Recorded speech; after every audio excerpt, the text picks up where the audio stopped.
This is KUGAN CASSIUS for IFLTV. Delighted to be joined on this Tuesday evening by Mr. Peter Fury. Yeah, You know that? Is that a moose behind you, isn't it? It's a moose. yeah.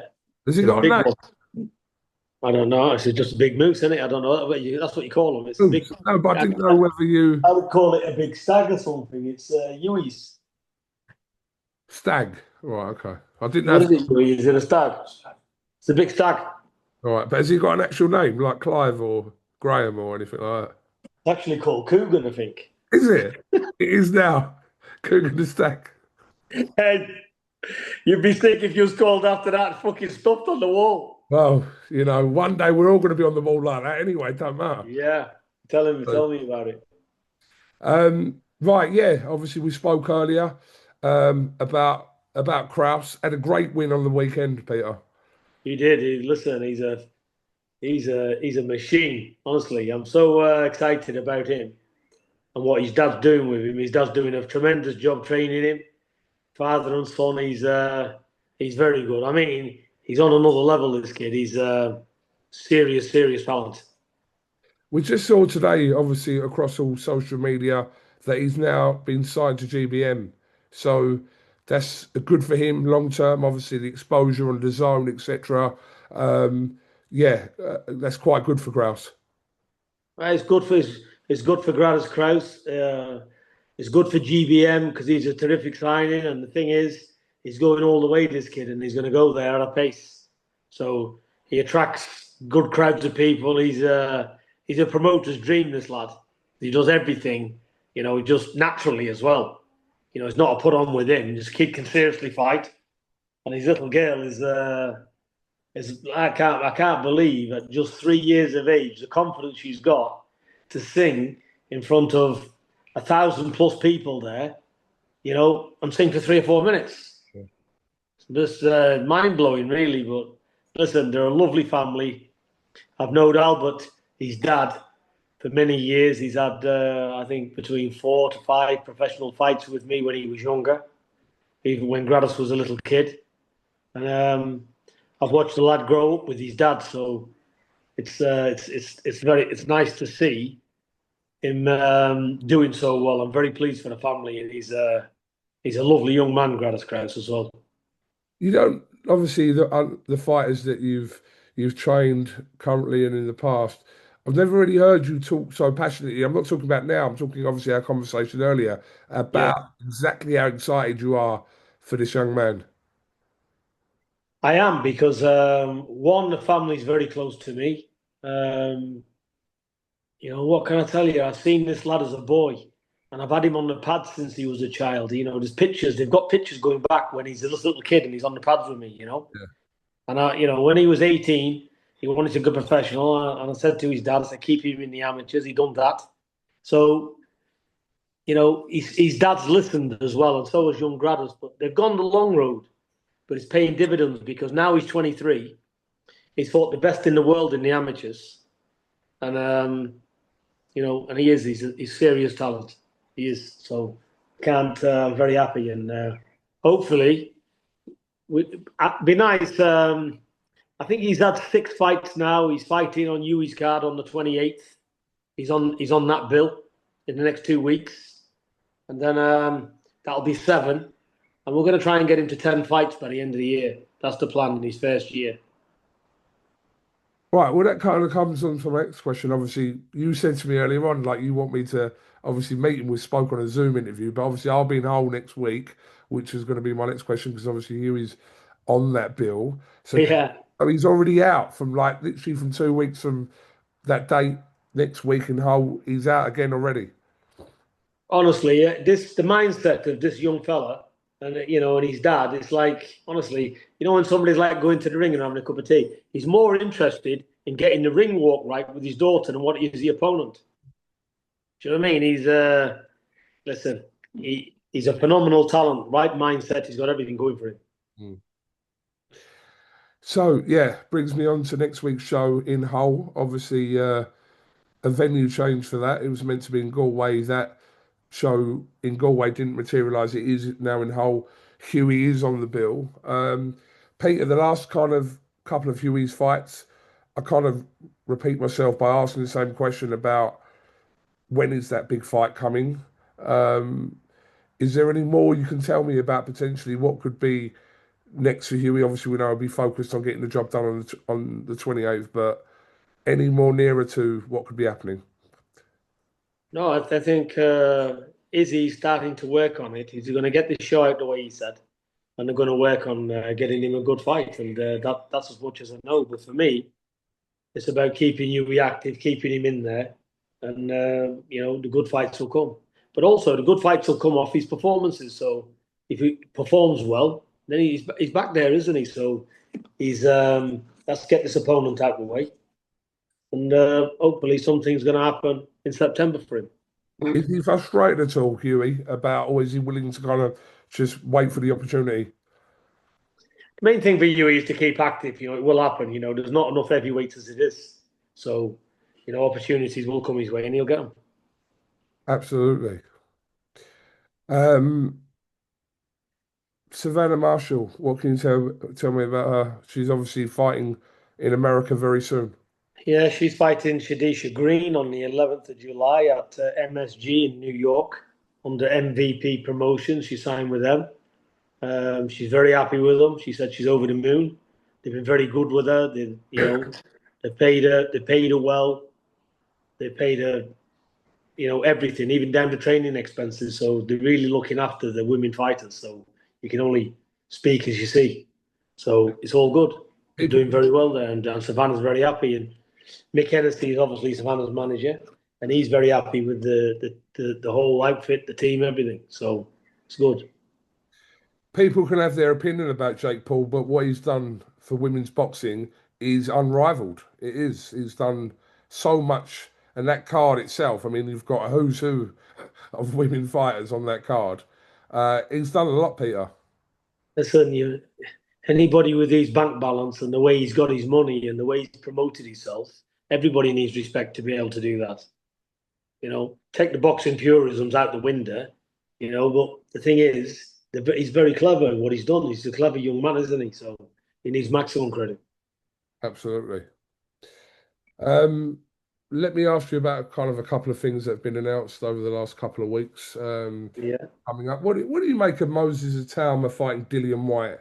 It's a right interesting matchup, isn't it? I mean, you could argue it's a bit of a strange fight for Dillian to take where he is in his career and where Moses is, but he's obviously confident and thinks that he'll beat Moses to take the fight. But what do you think about that matchup? Yeah, I really don't know. But he's very, very fast, Moses-Itauma. He's got powers in speed. He's got good agility. He's there, and all of a sudden he's right on the side of you. So he's definitely dangerous. Dillian Whyte's got to be really switched on with him for sure. But Dillian Whyte's got a lot of experience as well. But listen, you can have all experiences you want. If you get caught early and you start being like a Bambi on ice in that ring, and there's a third man in there, it can all be over very, very quick. And we've seen what happened, what he's done with his other opponents. But Dillian will know this, and I'm sure he'll be well prepared. But this is a young, ferocious fighter, and he'll definitely be coming for it. He's only 20 years old, and I mean, like, it's easy to get carried away with fighters at that age. Oh, Um, listen, of course it is. Listen, he could get there. Dillian Whyte could ride his punches, take him on the gloves, walk him down, you know. And when he's not going anywhere, we could see a different outcome altogether. But it's a dangerous fight and it's an intriguing fight, like you said. So it's definitely one to watch.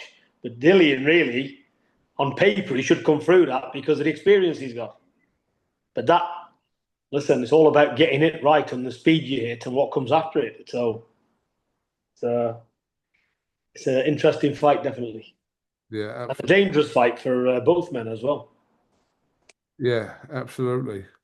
Um, just kind of keeping with heavyweights, Peter, we saw Fabio Wardley recently. Yeah. It's such a dramatic night in Ipswich. I mean, it was pouring down. There was 25,000 people there in Ipswich that saw Fabio Wardley losing the majority, 90% of the rounds, and then pulls that punch out. Um, I mean, it was quite astounding to watch that, wasn't it? Do you know what it is though? What a nice story, really. I'm pleased for Fabio Wardley, to be fair with you. You know, he deserved that win because he took a lot of stick and he was getting pretty easily outboxed there in them rounds because the fellow was just combinationing him to death with twos and threes and whatnot, and there was no answer. But he levelled him with that right hand, hit him with a peach of a shot, and that was it. It was over. This is heavyweight boxing. And you know what? He never stopped trying for the full round. So he tried to the bitter end, and you've got to give him his due for sheer heart and determination because a lot of people would have thrown the sponge in. But he never. He kept going. And there's never's never until the final bell goes. In that heavyweight division, make one mistake in the first round, 10th or whatever, and you'll get levelled. Simple as that. And that's what's happened. Peter, on social media, he's being tagged as the British Deontay Wilder, Fabio is. Do you see that as a case? No, why would I say that? There's no similarities at all. Just something that's been going about, obviously, since that win that obviously he has knocked out every one of his opponents apart from obviously the draw with Fraser Clark, which he then knocked Fraser Clark out in the round. But that is what he was being tagged as, like the British Deontay Wilder. But yeah, I just wanted your thoughts on that. But No, I wouldn't say so. He's his own, he's different style, he's different build, he's a different heavyweight. So he's nothing like Deontay Wilder, is he? Deontay Wilder's about 14 and a half stone and about 6'8". I'm sure Fabio Wardley is not of that stature. He certainly doesn't look like that, does he? but just in terms of kind of that ability to possess a one punch knockout power, which Fabio clearly does, I think that was the comparison. All right, then, yeah, maybe because he's definitely a big puncher. You wouldn't want to get hit off one of them big shots off him, would you?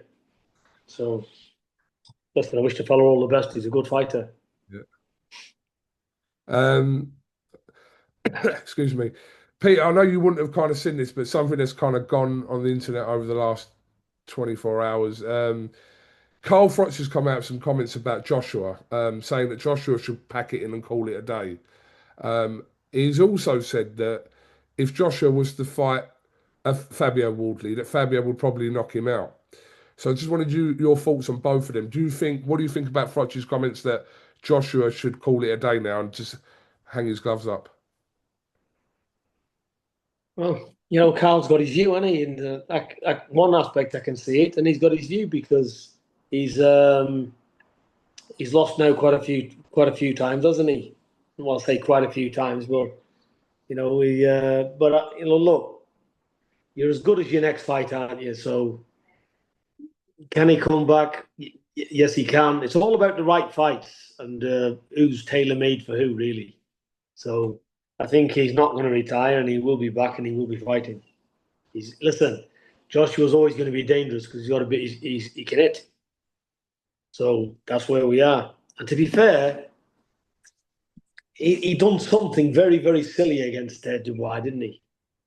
You know, you've got a big heavyweight you can hit, and you lead off with a lead uppercut from a distance. That's a perfect recipe to cop the right hand, and there's nowhere to go from there because he's put everything in a long right hook and lifted his chin up in the air. So he's took the right hand on the way in. He's took it full flush. So that's what done him.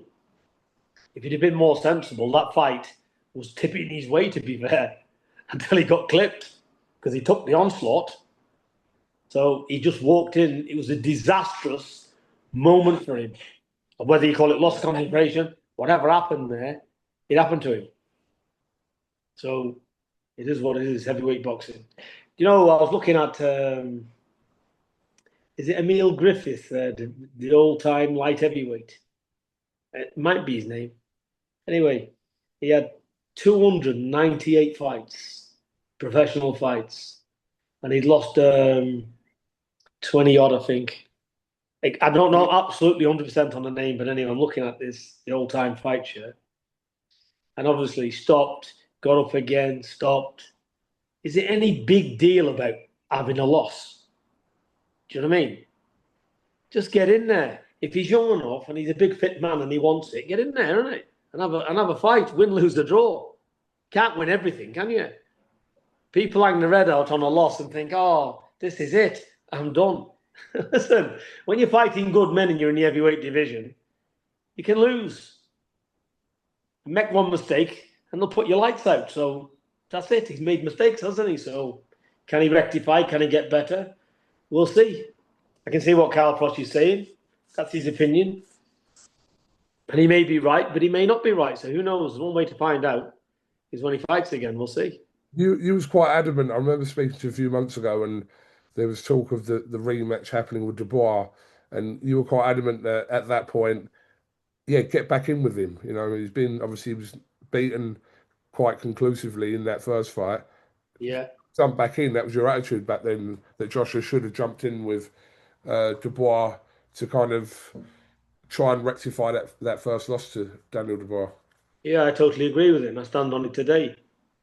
You know, you've been wiped out like that, so you're not rebuilding a young heavyweight, are you? You know, he made a silly mistake.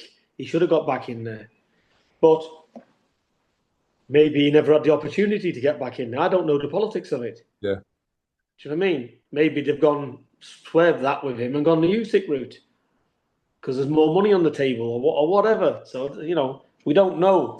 We don't know if Joshua swerved the fight because he doesn't want it, he doesn't fancy it. We just don't know, do we? Or he can't get the fight. So how do I know? I'm not their team.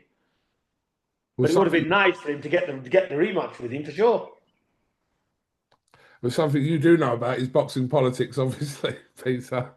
You know, listen, I'm very busy, got a big family, got a lot of things going on, and I've got no time to second guess some promoter, politics, other fighters, what's going on. Listen, just ain't got the time to look at it. We just do our own thing. I'm in that gym every day. I just want the fighters to do well, that's it. What more can you do? What more can you do? I can't do any more. No. It's up to the fighters, isn't it? Not up to me. I can only do the best I can in there. I'm not getting in the ring and fighting for them, am I? I can only give the best advice you can do. Prepare them well, and if they do it right, they'll win. And if they're not, they won't, will they? Absolutely. But Rico Verhoeven, he done exceptionally well. Yeah. So I'm pleased with his win the other day. He you know what? He boxed. I won't say boxed. It's kickboxing, but this fella was like that. This is the Alexander Usyk of kickboxing, who he fought, and the skill set. He was a double world champion. I think so many world titles in the amateurs. He'd done so much, and he'd done a fair bit of pro boxing, I believe, as well. And you know, he just done a textbook win. He won every round against a smaller guy. Really, you should be faster. But his preparations was very good. So I'm pleased for Rico and his team. They done very well. So we had 2 good wins in Holland there. But did he come back to boxing, Rico? Well, I was speaking to him. Obviously, I was over there and just looking at the preparations and stuff. And we was having a chat over there with his trainer, Dennis Crowell. He trains him. And we was talking about it. And Rico's up for a good boxing fight. Because this guy is the go-to kickboxing, heavyweight boxing. He's been undefeated now for 12 years or something. Undisputed world champion. He's fought everybody. So now, I think if they could get him in a good boxing fight, he'd take it. I know there was talk of Nagano mentioning his name. Yeah. You know, Rico would take that fight in a heartbeat. You know, he's made it clear he'd take that fight. So any fights like that, he'd be up for taking. We were talking about Dillian Whyte earlier. His background was that, wasn't it? The thing is with Rico, I've worked with Rico now for nearly, 15 years. Yeah. And all I do with him is boxing. Yeah. I don't know about kicks. So what I'm saying to you is I've one pro fight as well, Rico has, in where was it, Hughie? Croatia? No, Romania. Romania. And he done the kid in about a round or something. So Rico can box. He's got experience as a boxer. Yeah. You know what I mean? So Rico could step into a world level fight because he can box. He's done hundreds of rounds with Hughie. You know, he spars boxing regular. So he wouldn't be a walk in the park for any heavyweight in the world. Because he's vastly experienced in boxing. Be interesting to see if he does. Yeah, listen, he uses his feints. He's got good balance. He's good with the jab. He's good with all of his shots. So he'd be listen. He's not always obviously. He's a big fit fella, and obviously he's got to be. Well, it shows you the class of him, where he's won everything for so long, and he's fought everybody. He speaks some good people as well, so you know. But it'd be nice to get him in. I don't see any more he can do in kickboxing. Yeah. Do you know what I mean? I think it'd be nice to see him in a boxing fight. He said to me, I think it was yesterday. I said, really? I said, you need to get into a boxing fight. He said, well, that's good. He said, because you'll be seeing a lot more of me then. I said, I don't care. I said, it'd be nice to get him in a proper boxing fight. So whoever's out there is interested in Rico Verhoeven, In touch. You know, get in touch for a big fight. All right. Well, listen, Peter, much appreciate your time. We will catch up in person in Hull next week. Yeah, it'd be good to see you, Kugan. You're out there. Absolutely. Be nice. It's a nice venue. There's some good fights on. Shakan Pitters is fighting Bradbury, isn't he? Yeah. That'll be a good fight. That. Very good fight. Very Looking forward to it. I know both of them lads as well. It will be a good fight. The fight was obviously meant to happen the last show, wasn't it? So it didn't happen on that. Yeah, I know. Touch wood, it does. Tell Hughie I'll sit down with him for half hour next week for a long extended chat. I'm sure he'll love that. Make sure you tell Hughie that. Yeah, he's just smiled and raised his eyebrows. 30 minutes, no 3 minutes, 30 minutes. If you can get 30 minutes with him, good luck to you. Because he's definitely... If I can get 4 minutes with Hughie, I've done well. Trust me. Listen, he's anti-social media. He has no Instagrams. Zero. He doesn't even look at them. He don't look at social media whatsoever. I can't blame him, to be fair. It's a good thing.